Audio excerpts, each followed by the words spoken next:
Dear 14-year-old Josiah, well, you're the one who brings it all crashing down. Sup, destroyer of worlds. Maybe I can stop you. God, on a taco, I fucking hope so. Our life could be so damn awesome if you just don't do anything extreme. Man, you are gonna learn so much and grow so much over the next few years. You're gonna find yourself, Josiah. You're gonna find Josiah. And there will be power in that. And all this stuff that twists your soul into knots of suffering is gonna be in your rearview mirror. You're gonna leave it all in your dust. And you don't have to take the dark road. You don't have to. There are other ways. I know how you feel. Remember, I was there. I know how much it hurts. I know how unspeakably horrific it feels to be trapped in such fear, in such helplessness. I know how your body aches all over, how you gingerly poke at your ribs every day, trying to determine if any of them are broken. I know how unfair it all seems. I know how desperate you are, just to get along, just to be left alone, just to feel safe, just to have friends, just to be spoken to with words that aren't cruel, just to be touched by a hand that isn't trying to hurt you, just to feel normal, just to have a regular life, just to feel okay, just to be seen for who you are, just to go one day without waiting in terror for the inevitable violence to descend upon you yet again. Just to be a kid, for fuck's sake. I know, Josiah. I know how broken your heart is. How you yearn for death as though she were your long-lost lover. I know that you just want it all to end. That you need it to end. I know. And I know how useless and uncaring the adults in your life are. I know how they have never failed to fail you when you needed them. And you've always needed them. But they're never there to protect you. They're incapable of comforting you. And they can't even avenge you. How many times have you begged them for succor and been thrown right back into the lion's den? How many times have you asked them at least for justice and found their ire suddenly directed back at you instead of your attackers? I know how angry you are. I know that you're sick of it. So sick of it that now you're finally beginning to contemplate the unthinkable. You, the gentlest boy, the one who just wants to be friends and love everyone, the one who's found Jesus and the Holy Spirit and all of the righteous passion of a born-again teenager, the boy who refuses to fight back, who never ever wants to hurt anyone. It wasn't that long ago that you stood there in a parking lot, surrounded by mocking morons, and pleaded with your former friend, your one friend, who had somehow now joined in the opinion of the pack of young sociopaths who hated you. You begged him not to hate you, not to hurt you, not to end your friendship. And he punched you again and again and again, so many times. He and the laughing cronies around you demanded that you fight back, kept insisting that you fight. He said he'd just keep punching you in the face until you fought back. How many times did you let him hit you, let him knock you down, felt that horribly familiar shock of a fist smashing into your head? How many times did you just get back up, stand before him, crying, arms at your sides, ready for the next blow? It hurt so much because no amount of punches could change the fact that you loved him. Even Jesus wouldn't have turned as many cheeks as you did that day. That's who you were, though. It wasn't long ago, Josiah. Remember it. That's who you are. It was unthinkable for you to hit him back. Violence has always been, for you, an unacceptable solution. You believed that so passionately. But now your belief is eroding. Now your desperation and your pain and your anger are driving you into a corner in your own mind. You only see two options. Only two ways out of this untenable situation. The option you favor, the one you think is the most likely, the one you're preparing for, is suicide. You want to die so badly, the only thing you even daydream about is ways to end your own life. That's morbid, dude. You should be fantasizing about cooler shit than that. Like that girl Amber who sits in front of you in freshman biology. Because damn, if I still remember her 23 years later, what else needs to be said? Put that imagination to good use. So nope, no suicide for you. But right now, you can only see one alternative. Only one way to save your own life and render it worth living. But man, you're wrong. And the choice you're about to make is indescribably bad. If you do what you're thinking of doing, it's pretty much the apocalypse of our life. No, really, bud. You can't even begin to imagine right now the consequences and effects that this is going to have. Essentially, you're going to end our life that we've been living, the one with hope and potential, and erase all of its future possibilities, and start a whole new life, off on another track, heading in the opposite direction of everything we've ever wanted. Some really sketchy track, too, like it hasn't been maintained in a long time. Ain't gonna be no smooth ride. I cannot express strongly enough how critical it is that you not do this. You think it's your only option besides death, but it fucking isn't. You're tough, Josiah. You can endure this for a few more years. Trust me, you're gonna put yourself through some way scarier shit than being beaten up by high school assholes every day if you head down the dark road. There are times ahead when you'll think, fuck me, I wish I were back at the McQueen locker room getting kicked in the head by Joe and Dan. Those were the super chill days of posh living for reals. No kidding. But you can make it out the other side of this if you just stay strong and suffer through it. Or, crazy thought, you could change it without violence. You think you have to become a whole different kind of person in order to be free and safe for good.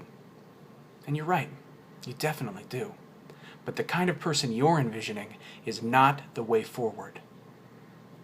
There's another kind of transformation you can make. One which, in fact, you will make later on anyway.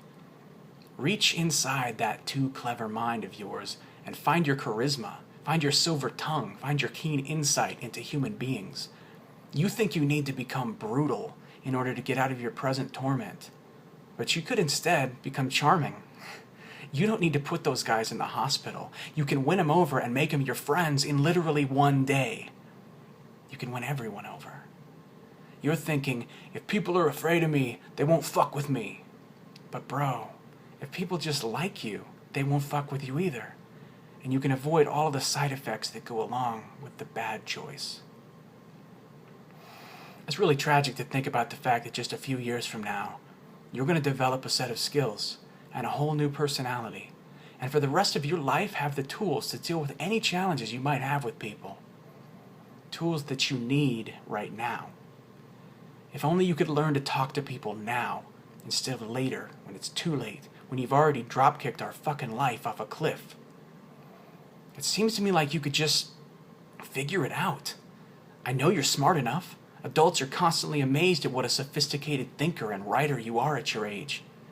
You're actually more brilliant right now, at 14, than I am 2 decades into your future. No, seriously, you're going to get dumber. A lot dumber. Literally less intelligent. You know how they say use it or lose it? Well, that definitely applies to your mind.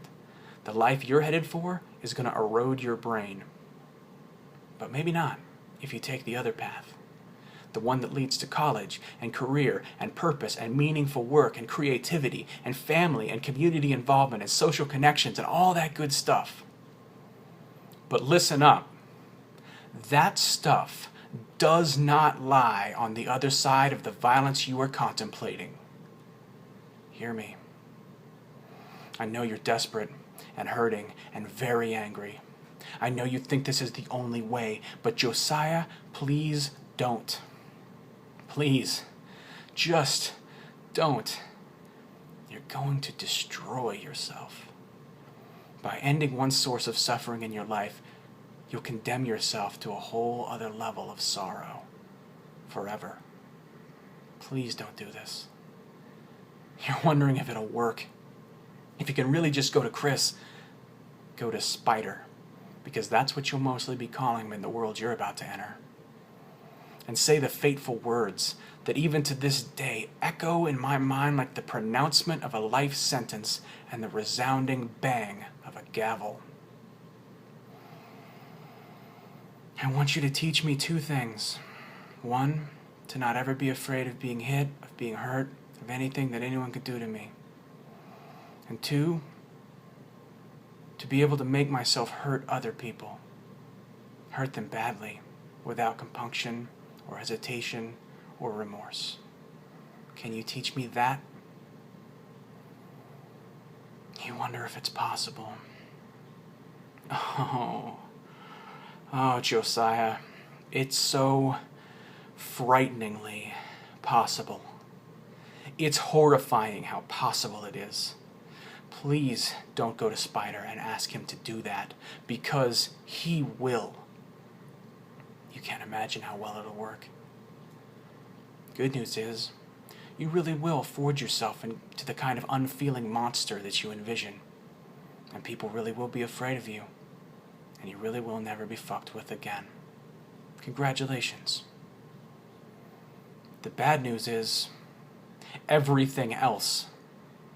This is the first domino. When you knock it over, it doesn't just fall on its own, and then you just go on about your life normally. No, Josiah, no. It leads to things. It starts a chain of events. It derails your life completely. Forever. You're asking him to cut out a part of you. A really important part of you. The part that makes you you. I don't think you're even remotely prepared for how thoroughly that's going to happen and the long-term effects of it. You don't know now, before heading down that road with violent intent, where it's going to take you. You don't know that you're going to cross a line. You're going to go too far, and you're going to like it. It's going to feel so good to finally, for the first time in your life, feel empowered, feel safe, feel strong, feel free, feel secure, feel powerful.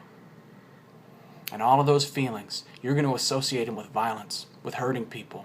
It's going to become a little bit of an addiction. And yeah, eventually, with the right help, you'll claw your way free of that poison. But dear God, the shit you'll do and go through before that happens.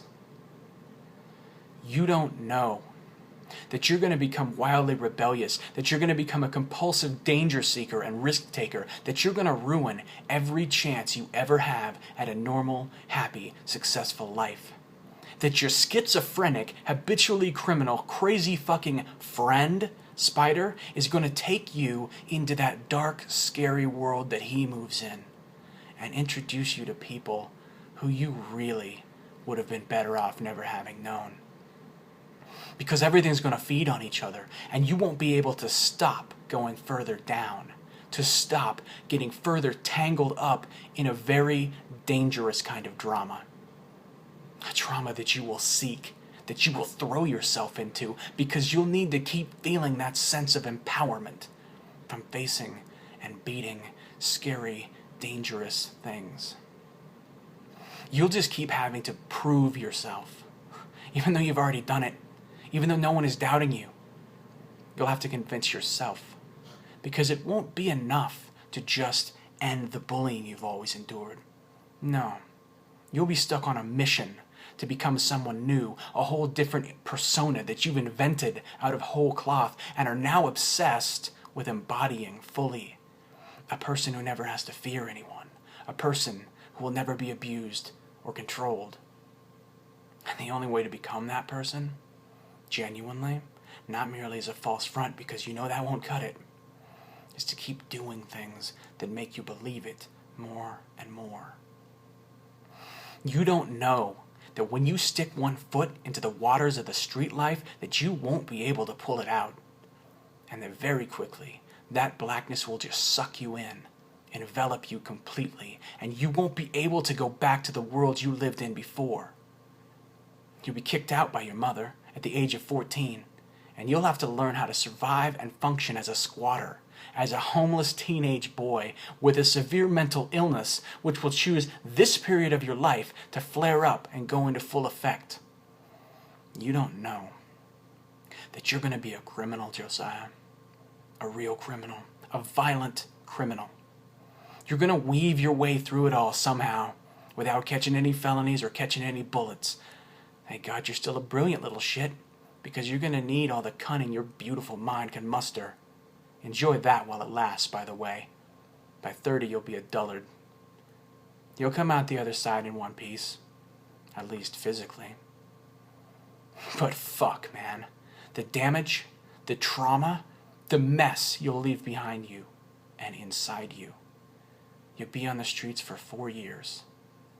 Though a few scattered sections of that time will be spent as the compulsory guest in various mental health institutions.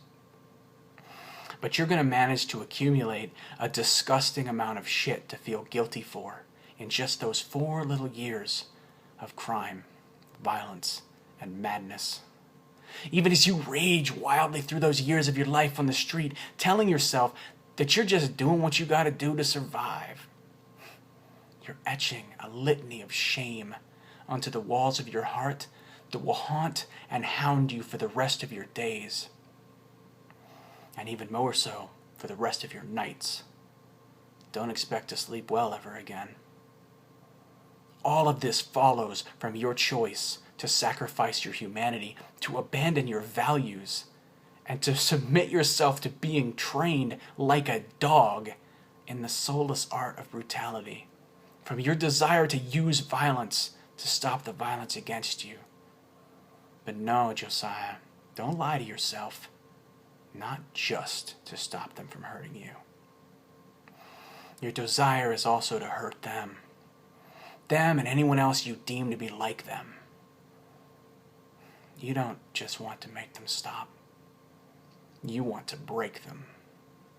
I get it, buddy. You've suffered so much pain, I understand why you want that. Fuck, of course I understand. I already did this shit that I'm trying to convince you not to do. It felt good for a little while. I can't deny that. But oh God, the after effects. You don't want none of that. Trust me. Trust me. Trust me. This will destroy you. Everything that's good about you, everything that you truly are, you're about to cast all of it on a fire and then walk away. You can't see what's going to happen, how it's going to ruin your life, how it's going to twist and warp you. Josiah, I know you want to break them, the ones that hurt you, the ones that would hurt you. But Josiah, you're just going to end up breaking yourself. All the king's horses and all the king's men ain't going to be able to put you back together again, pal. Which, frankly, is kind of a moot point since the king's horses and the king's men ain't exactly interested in reconstructing a Josiah. They got other shit to do. Which means the only manpower you've got to rebuild yourself after you shatter your mind and soul is your own 2 bloody hands. And I gotta say, in my experience, we're not too good at that task. I'm still in about 77 pieces, and I've been supergluing like a motherfucker for the last 19 years. Maybe 50-year-old Josiah will finally get it done and know how it feels to be whole for once. Maybe 37-year-old Josiah will just go jump off the top of a mountain, make his outer self look like his inner self. I don't know. The jury's still out. But you, young man, still have a chance. You haven't ruined anything yet. so all the possibilities still lay before you. Wow, I can hardly imagine that now. I'll tell you, you have no idea what an amazing position you're in right now. The richness of the field of potential in front of you is so vast. You know, obnoxious asshole adults are always like, you can do anything! Which of course is usually bullshit, because most people cannot, in fact, do anything. Most people have a pretty limited range of things they could realistically do. And even you. I wouldn't say you could probably do anything, because I can't really see you developing the advanced math and science aptitudes to be like an astrophysicist or something like that. You're smart as fuck, but not that kind of smart. So I'm not going to tell you, you could do anything! But seriously, Josiah, listen to me. You could actually do most things. Just about anything. Anything you'd want to do, you could definitely do. Nothing's stopping you. The future is yours to seize, a blank canvas awaiting your paintbrush and the output of your fertile mind. Go get it. Fuck a bunch of being suicidal. Fuck a bunch of wanting to become Mr. Scary and make bullies cry and piss themselves. Fuck a bunch of sitting around in isolation, feeling so sorry for yourself that you don't do anything, don't create anything, and don't connect with anyone. Dude, there's no return in any of that crazy shit. You're only 14 years old. You're white, male, American, brilliant, talented, and you haven't done anything bad yet to screw up your future or your psyche. You may be poor and crazy and socially inept for now, but you're still sitting pretty on a whole gleaming heap of privilege. You fucking have it made, son. The world is your oyster. Whatever the fuck that even means. Go out there and carpe that motherfucking diem without breaking anyone's bones. If you persist in the direction you're headed, I can tell you your future. Misery, failure, lots of well-deserved guilt, and countless self-recriminations in which you lament the fact that you made the choices that you did, knowing what you could have been, what you could have done, what you could have had, if you just not fucked up so bad. So you, 14-year-old version of me, please, heed what I have to say. For fuck's sake. Hear your own wisdom, accumulated over time as you struggle and suffer through a life made up of all points and sharp edges because you went off and smashed the damn thing when you were a stupid, crazy kid. It could still go a different way for you. It could be smooth sailing. You could follow your passions, pursue your dreams, laugh and love and be loved and create and belong. You could live your life with a clear conscience, without a head like a skillet full of scrambled eggs, thick with the colorful chunks of regret, shame, guilt, and self-loathing, all cooked in together. You can do this, Josiah. You can make it through this. You can keep yourself. Stay true to who you really are, and you can have the life that you yearn for. Just stay the course. Be strong. Be patient. Have hope. The night's gonna be over soon, and there's a sunrise waiting for you that'll make you weep at its beauty. But you ain't gonna see it, and the darkness ain't ever gonna let up if you burrow down into the depths of the earth and live out a lightless life in the underground. Keep your eyes on the sky, boy, 'cause the blue is coming. So keep your eyes on the sky.